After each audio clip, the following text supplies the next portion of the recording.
Hello everyone, welcome back to গল্প কথা। আজকের এপিসোডে যে ঘটনাগুলি আছে বেশ কিন্তু ভয়ের। ঘটনায় যাওয়ার আগে বলতে চাই, বিগত কিছুদিন ঘটনা আসেনি, তারপরে ঘটনা এসছে। তোমরা অনেকেই শোনোনি, অনেকেই শুনেছ। তো যারা এখনও শোনোনি, আগের এপিসোডটি অবশ্যই শুনে আসো। এবং আমি বলতে চাই যে আমার এখন ঘটনা না আসার পেছনে একটাই কারণ, আমার গলার অবস্থা খুবই খারাপ। আজকে থেকে না, প্রায় বিগত 4 মাস ধরে এরকম পরিস্থিতি গলার। এবং যেহেতু ঠান্ডা পড়ে গেছে, তাতে আরও খারাপ হবে এবং আমার ঘটনা পড়তে খুবই অসুবিধা হয়। জানি না এটা কেন হলো, ডাক্তার দেখিয়েছি, তবে এর কোনো সমস্যার সমাধান আমি পাইনি। যাই হোক, এইভাবেই আমি ঘটনা বলতে চাই।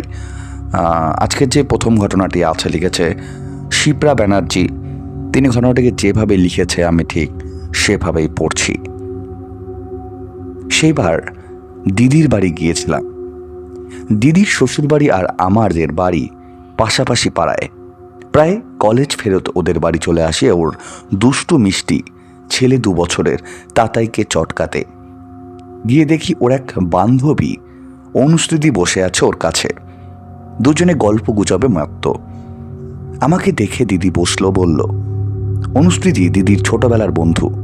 একই স্কুলে একই ক্লাসে পাশাপাশি বসতো দুজন। দিদির বিয়ে হয়ে এক ছেলে মা হয়ে গেল, কিন্তু অনুস্থিতি নাকি বিয়ে করবে না কখনো। স্কুলে ও বরাবর ফার্স্ট হতো, তারপর সায়েন্সে মাস্টার্স করে। এখন একটা হায়ার সেকেন্ডারি স্কুলে ফিজিক্সের টিচার। গল্পের ফাঁকে দিদি উঠে আমাদের জন্য কফি স্ন্যাক্স নিয়ে এলো। তাতাইকে কোলে নিয়ে বসেছিলাম এতক্ষণ। এখন কফি খাবো বলে ওকে কোল থেকে নামিয়ে দিলাম। ও একটু দূরে বসলো, ওর খেলনা নিয়ে খেলতে লাগলো। ইতিমধ্যে জামাইবাবু ফিরে এসেছে অফিস থেকে। আমাকে দেখে হেসে জিজ্ঞাসা করলো, কিরে কতক্ষণ, বাবা ভালো আছে তো? আর অনুস্থিতিকে দেখে বলল, কিরে তোদের বাড়ির পোষাভূতের খবর কি? আমি তো ভয়ানক চমকে গেলাম শুনে। পোষাভূত মানে কি? জামাইবাবু বলল, হ্যাঁ রে, ওদের বাড়ি ভূত তো সিলিং ফ্যানের ওপরে বসে থাকে।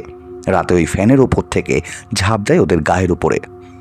আমি বুঝলাম জামাইবাবু ইয়ার্কি মারছে, কিন্তু অনুস্থিতির দিকে তাকিয়ে দেখলাম ওর মুখটা গম্ভীর হয়ে আছে।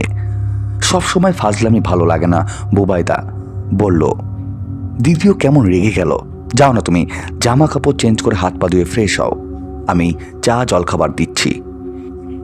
জামাইবাবু হাসতে হাসতে পাশের ঘরে চলে গেল। আমি বললাম, কি ব্যাপার গো অনুদি?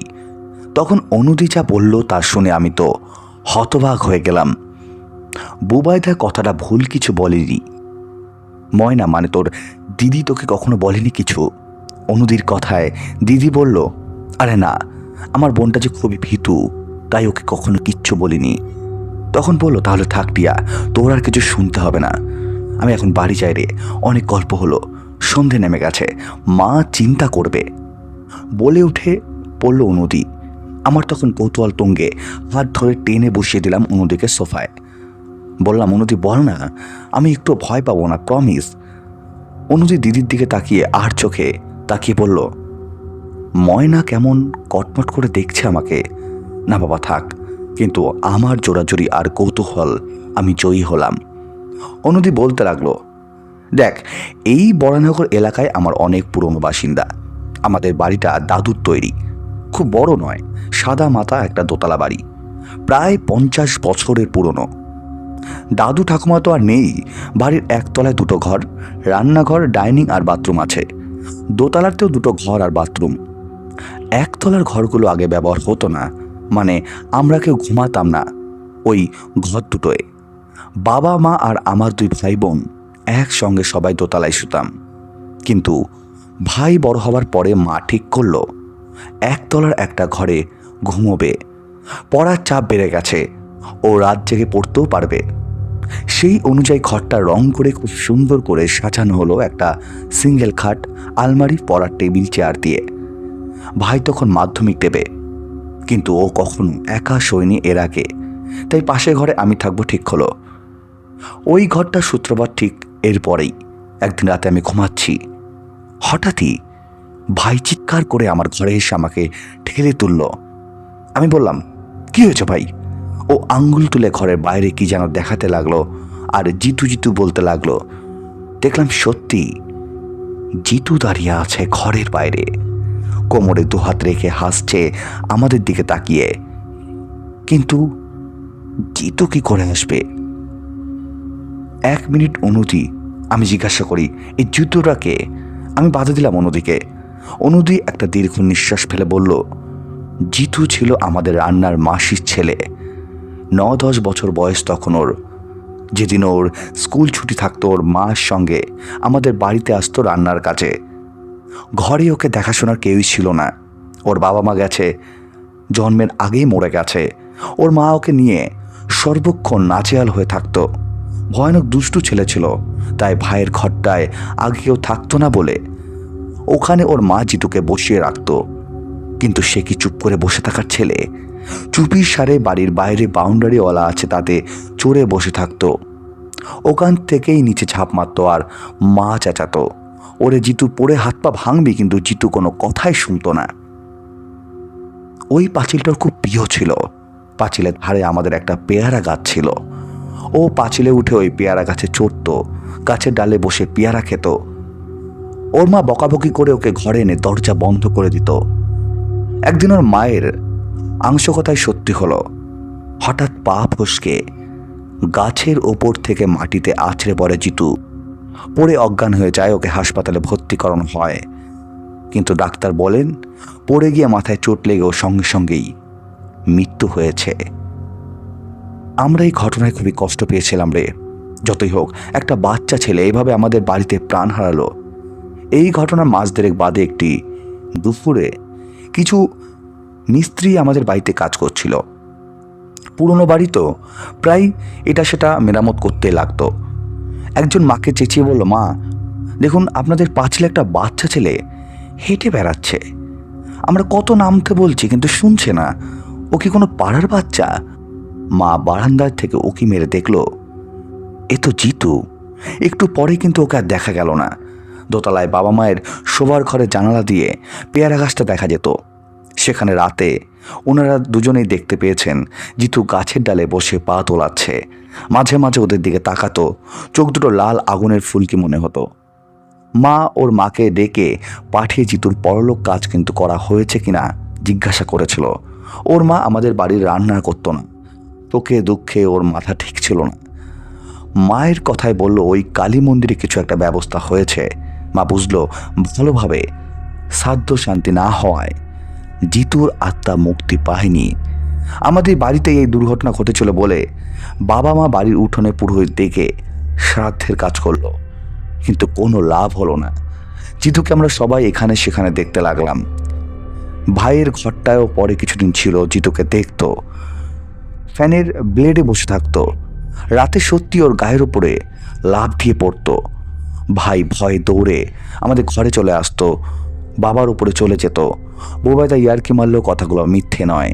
ভাইয়ের ঘরটা সব সময় ওর পছন্দের ছিল। ওই ঘরেই তো মারা গিয়েছিল। দোতলায় কিন্তু কখনো যেত না। অজ্ঞতা ভাই আর আমি আবার দোতলায় চলে গেলাম। একতলায় জিতু রাজত্ব। বাবা পেয়ারা গাছটা কাটিয়ে দিয়েছিল। জিতু ওর বাসস্থান হারিয়ে আমাদের ঘরে আস্তানায় পড়েছে, কিন্তু তোমরা কোনো ওঝা ডাকুনি কেন? আমার প্রশ্ন অনুদি বলল, অনেক ওঝা তান্ত্রিক গুণিন ডেকেছে মা, কিন্তু কেউই জিতুকে সরাতে পারেনি আমাদের বাড়ি থেকে। এখন আমাদের অভ্যাস হয়ে গেছে ও যেমন আছে থাক, ওকে আমরা কিছু না বললে ও কিছু করবে না। এটাই ছিল ঘটনা। যদি ভালো লেগে থাকে অবশ্যই ঘটনাটি পড়ে শুনিও। তবে এখনও নাকি অনেকেই জিতুকে দেখতে পায়, তবে সেটা অনেকটাই কমে গেছে দিনের সাথে সাথে। আজকের প্রথম যে ঘটনাটি ছিল সেটা কিন্তু বেশ অদ্ভুত ছিল।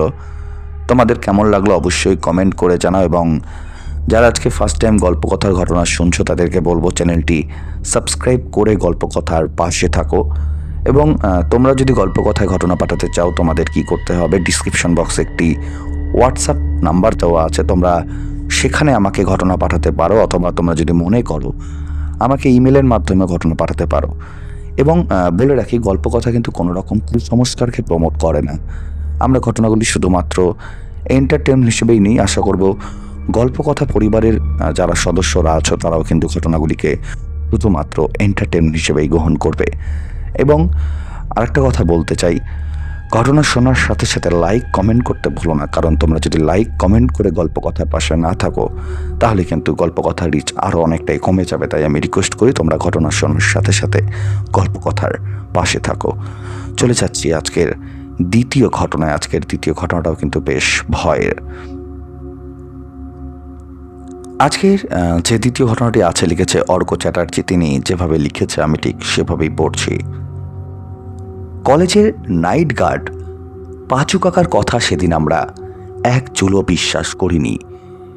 কি একটা প্রসঙ্গে সেদিন পান চেপাতে চেপাতে চাপা গলায় উনি বললেন, তোমরা শান্তাপুরের ভাঙা পোড়া বাড়িটা দেখেছ? তা বলি কি বাড়ি কোনো ইতিহাস জানো? আমরা প্রায় একসাথে বলে উঠলাম, কই না তো, কি ইতিহাস? পাঁচু কাকা তার মুখটা আমাদের দিকে এগিয়ে লাল চোখ দুটো পাকিয়ে বলল, ওই বাড়ি চার দেওয়ালের মধ্যে বন্দি হয়ে আছে নন্দিনী নামে এক সুন্দরী লন্নার অতৃপ্ত আত্মা। গাজা করি গল্প নহে, বেশ কয়েকজন যুবক ওই বাড়িতে রাত কাটাতে গিয়েছে কিন্তু আর ফিরে আসেনি।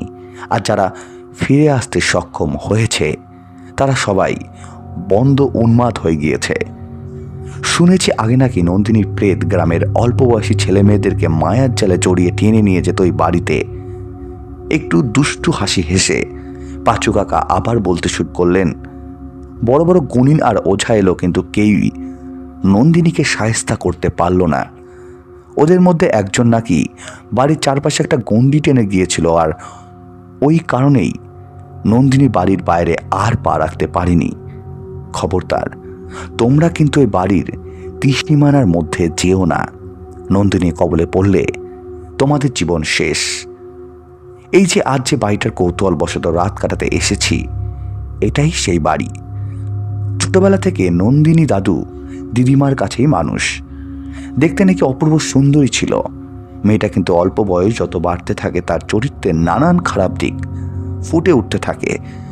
দাদু দিদিমা যখন লোকমুখে নাতনির ব্যাপারে কানাঘুষো শুনত তখন তারা খুবই উদ্বিগ্ন হয়ে পড়লেন। অবশেষে তিনি নন্দিনীর বিয়ে দেওয়ার পথ বেছে নেন।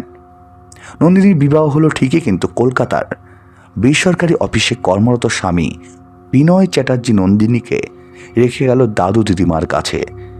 ইতিমধ্যে হঠাৎ দাদু মারা গেল। দিদিমার অবস্থাও আরও শোচনীয় হয়ে পড়ে। ব্যাস, তারপর আবার শুরু হলো নন্দিনীর অবাধ নীলা খেলা। সেদিন ছিল শুক্রবার রাত্রে। বিনয় নন্দিনীকে না জানিয়ে শান্তাপুর থেকে ফিরে এসে দেখে তার স্ত্রী চরিত্রের এই নোংরা দিক। চরিত্রহীনা স্ত্রী ওপরে ক্ষুব্ধ বিনয় নন্দিনীর মাথা ভারী ফুলদানি দিয়ে সজোরে আঘাত করতেই সে ওখানেই মারা যায়। 3-4 দিন পর কলকাতার মেজবাড়ি থেকে বিনয়কে পাওয়া যায় ফাঁসিতে লটকানো অবস্থায়। এই বাড়ির কাঠের সদর দরজা থেকে ছাদের সিঁড়ি পর্যন্ত লম্বা একটা সরু বারান্দা। সেই বারান্দার ডান দিকের ঘরটা ধুলো ছেড়ে বর এখানে 17 ইঞ্চি পেতে শুয়ে আছে আমরা 4 জন বন্ধু। নন্দিনীকে নিয়ে পাঁচু কাকার শোনানো আজগবি কাহিনী মনে পড়ে যাচ্ছে বারবার। মিথ্যে বলবো না, হালকা ভয়ও লাগছে আমার, যদি অদ্ভুত কোনো কিছু এখনো পর্যন্ত চোখে পড়েনি। মোবাইলের ঘড়িতে সময় দেখলাম রাত 11:30। 8 ঘন্টা হলো আমাদের তাসের আসরটা ভেঙেছে। ওরা 3 জনই আগেই ঘুমিয়ে খাটে। রবির নাকের ঘর ঘর আওয়াজ পুরো ঘর ভরিয়ে দিচ্ছে। ধীরে ধীরে আমরাও চোখের পাতা ভারী হয়ে এলো। রাত তখন কটা হবে জানি না। আমার ঘুমটা ভেঙে গেল। চোখ খুলতেই আমি বিস্ময় হতবাক হয়ে গেলাম। দেখি পলিস্তরা খসা পড়া মলিন ফাঁকা কামরাটা অপূর্ব সাজে সেজে উঠেছে। দেখলাম ঘরটা দামি আসবাবপত্র ঠাসা, আর আমরা শুয়ে আছি নরম চকচকে পালঙ্কে। আশপাশ থেকে কোথাও থেকে একটা তীব্র সুগন্ধ ভেসে আসছে। ধরপড় করে আমি বিছানায় উঠতে বসলাম। এদিক ওদিক চোখ বোলাতে হঠাৎ খাটের পায়ের দিকে নজর পড়তেই আমি চমকে উঠলাম। দেখলাম সুসজ্জিত সুন্দরী এক নারী মূর্তি দাঁড়িয়ে আছে খাটের পাশে। সে নিস্তব্ধ রাতে তাকে দেখা মাত্রই তার রূপ যৌবন আমার পেশিতে পেশিতে তীব্র টান জাগতে শুরু করলো। আমি উত্তেজিত হয়ে উঠতে লাগলাম। মূর্তিটা প্রথমে শরীরে দোলা জাগানো একটি মৃদু কমল হাসি দিল, তারপর সে ইশারা ইঙ্গিতে আমাকে ডাকতে ডাকতে ঢেউ খেলিয়ে এগিয়ে যেতে লাগলো, আর আমি তার পেছন পেছন যেতে লাগলাম। এখন আমি সরু বারান্দার বাঁদিকের বড় ঘরটা এসে পড়েছি। নীরব ঘরটা আমার উন্মত্ত হৃৎপিণ্ডে ডুবে আছে। আমার নিজের বাস্তব জগৎটা ফ্যাকাশে হতে লাগলো। হাতে কোথায় হারিয়ে গেল, আর আমি শুধু নিজে নারী মূর্তির পেছন পেছন হাঁটতে লাগলাম। আমি যেই এগিয়ে যাচ্ছি, সারা ঘর সুগন্ধে ভরে যাচ্ছে। আমি কোথায় যাচ্ছি আমি কিছুই বুঝতে পারছি না। আমি এগিয়ে যাচ্ছি আস্তে আস্তে এই দোতলার দিকে। এরপর আমি হঠাৎ খেয়াল করলাম সেই নন্দিনী আস্তে আস্তে দোতলার একটা ঘরে ঢুকে গেল। এই যে আজ যে বাড়িটার কৌতূহলবশত রাত কাটাতে এসেছি, এই বাড়িটার সম্বন্ধে আমার সব ধারণা সেই মুহূর্তে আমি ভুলে গেছি।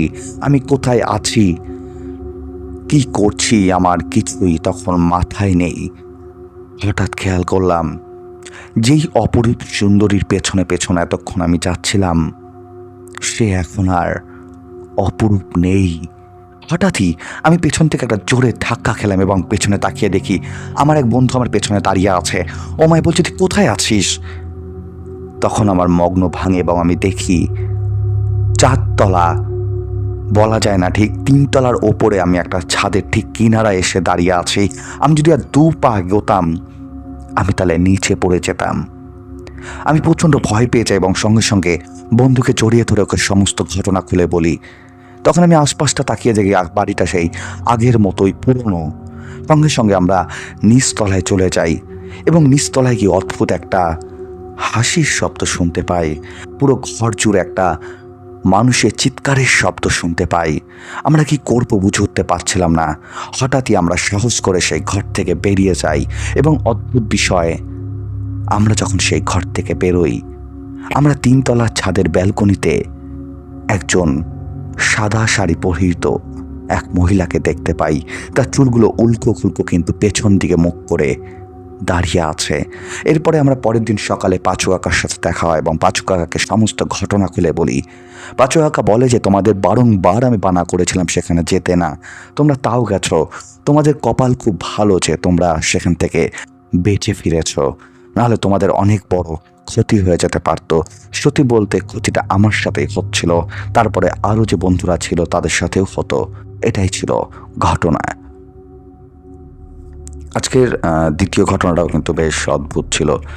তোমাদের কেমন লাগলো অবশ্যই কিন্তু কমেন্ট করে জানিয়ে দাও। এবং যারা আজকে ফার্স্ট টাইম গল্পকথার ঘটনা শুনছো তাদেরকে বলবো চ্যানেলটি সাবস্ক্রাইব করে গল্পকথার পাশে থাকো। এবং যারা রেগুলার গল্পকথার ঘটনা শুনতে ভালোবাসো তাদেরকে বলবো প্লিজ চ্যানেলটি সাবস্ক্রাইব করতে ভুলো না এবং তোমাদের ঘটনা কেমন লাগছে সেটাও কিন্তু কমেন্ট করে জানাতে ভুলো না। কারণ তোমরা যদি কমেন্ট করে না জানাও তাহলে কিন্তু ঘটনার রিচ অনেকটাই কমে যায়। তাই আমি রিকোয়েস্ট করবো তোমরা লাইক কমেন্ট করে গল্পকথার পাশে থাকো। আজকের যে দ্বিতীয় ঘটনাটি আছে, মানে তৃতীয় যে ঘটনাটি আছে সেটাও বেশ অদ্ভুত এবং ঘটনাটি ছোট, তবে আমি যখন ঘটনাটি পড়ছিলাম আমার কিন্তু বেশ অদ্ভুত লাগছিল। আমি চলে যাচ্ছি ঘটনায়। ঘটনাটি একটি হাসপাতালের ঘটনা।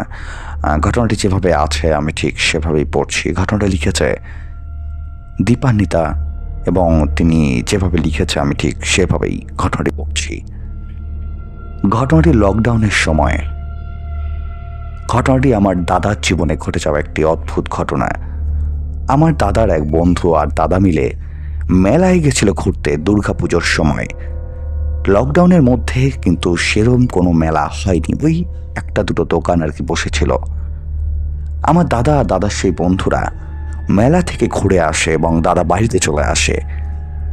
মাঝরাতে দাদা হঠাৎই খবর পায় দাদার সেই বন্ধু নাকি গলায় দড়ি দিয়েছে। দাদার সঙ্গে সঙ্গে সেই রাতে ছুটে যায় সেই বন্ধুর বাড়িতে এবং দরজা খুলে দেখে গলায় দড়ি দিয়ে ঝুলছে। কেন সে গলায় দড়ি দিয়েছে, কি কারণে দিয়েছে সেই কারণ কিন্তু জানা যায়নি। তবে দাদা জানতো যে তার একজন গার্লফ্রেন্ড ছিল, তার সাথে তার একটু ঝামেলা চলছিল, কিন্তু সেগুলো ঠিক হয়ে গেছিল। দাদা অনেক হতভম্ব হয়ে ওর দিকে তাকিয়ে থাকে। যেই বন্ধুর সাথে আজ সন্ধ্যেতেই ঘুরে এসছে তাকে এইভাবে সে দেখবে সে কখনোই ভাবেনি। তার সে বন্ধুর শেষকৃত্য করা হলো। শ্মশান থেকে দাদা যখন ফিরছে, দাদা হঠাৎই পেছন থেকে তার সেই বন্ধুর গলার আওয়াজ শুনতে পায়। কিরে, চলে যাচ্ছিস আমাকে একা রেখে? তাকা একবার পেছনে, দেখ না দেখ না আমার কি অবস্থা, দেখ দেখ। দাদা প্রচণ্ড ভয় পেয়ে যায়, কিন্তু একবারও সে পেছন দিকে তাকায় না। সে সাহস করে এগিয়ে যায়, এবং দাদা যত এগিয়ে যায় ওর কানের কাছে কেউ এসে বলছে, কিরে আমাকে একা রেখে চলে যাচ্ছিস? তাকা না একবার, তাকা তাকা না রে। এই দাদা এবার প্রচণ্ড ভয় পেয়ে যায়। তখন দাদার সাথে কেউ ছিল না। দাদাকে সবাই বারবার করে বলে যে সবাই একসাথে যেতে, কিন্তু দাদা একা একাই বাড়ির পথে রওনা দেয়। দাদা যখন কিছুটা এগিয়েছে, দাদা খেয়াল করে ঠিক দাদার থেকে 10 পা দূরে কেউ একজন দাঁড়িয়ে আছে দাদার দিকে মুখ করে। দাদা অন্ধকারে প্রথমে বুঝতে পারে না। যখন কিছুটা এগিয়ে যায় তখন দেখে দাদার সেই বন্ধু যার শেষকৃত্য করে এসেছে, এবং মেলায় যখন তারা ঘুরতে গেছিল তার সেই বন্ধু সেই জামা প্যান্টটাই পরেছিল। দাদা প্রথমে ভাবে যে হয়তো মনের ভুল। দাদা এইভাবে এগিয়ে যায়। দাদা যতই এগিয়ে যাচ্ছে সেই মূর্তিটা ততই পিছিয়ে যাচ্ছে। দাদা যতই এগোচ্ছে সেই মূর্তিটা ততটাই পেছোচ্ছে। এরপরে দাদা সাহস নিয়ে বলে, তুই কি চাস, তুই কি চাস আমার থেকে, বল না। তখন সে দূর থেকে একটা আওয়াজ শুনতে পায়, আমি মরতে চাইনি রে, আমি মরতে চাইনি। এই কথাটা শোনার পরে দাদা প্রচণ্ড কষ্ট পায়। দাদা এরপরে বাড়ি চলে আসে। এরপরে দিন কাটতে থাকে, কিন্তু পরে জানা যায়নি যে কেন সে মারা গেছে, এবং আজও জানা যায়নি কেন সে মারা গেছে। এটা আমার দাদার জীবনে একদম ঘটে যাওয়া সত্যি ঘটনা। যদি ভালো লাগে অবশ্যই ঘটনাটি পড়ে শুনিও। আজকের 3টে ঘটনাই বেশ অদ্ভুত ছিল। লাস্টের ঘটনাটাও বেশ ভয়ের ছিল। তোমাদের কেমন লাগলো অবশ্যই কমেন্ট করে জানাও, এবং যারা আজকে ফার্স্ট টাইম গল্পকথার ঘটনা শুনছো তাদেরকে বলবো চ্যানেলটি সাবস্ক্রাইব করে গল্পকথার পাশে থাকো, এবং যারা রেগুলার গল্পকথার ঘটনা শোনো তাদেরকে বলবো যে ঘটনা শোনার আগে লাইক কমেন্ট করে গল্পকথার পাশে থাকো। কারণ তোমরা যদি লাইক কমেন্ট না করো তাহলে ঘটনার রিচ কিন্তু অনেকটাই কমে যায়। আমি তাই সবসময় তোমাদেরকে রিকোয়েস্ট করি লাইক কমেন্ট করতে ভুলো না। এবং তোমরা যদি গল্পকথায় ঘটনা পাঠাতে চাও কি করতে হবে, ডিসক্রিপশন বক্সে একটু হোয়াটসঅ্যাপ নাম্বার দেওয়া আছে, তোমরা সেখানে আমাকে ঘটনা লিখতে পারো। অনেক ধন্যবাদ আজকে 3টি ঘটনায় শোনার জন্য। দেখা হচ্ছে সামনের দিন ঠিক রাত 10টায়।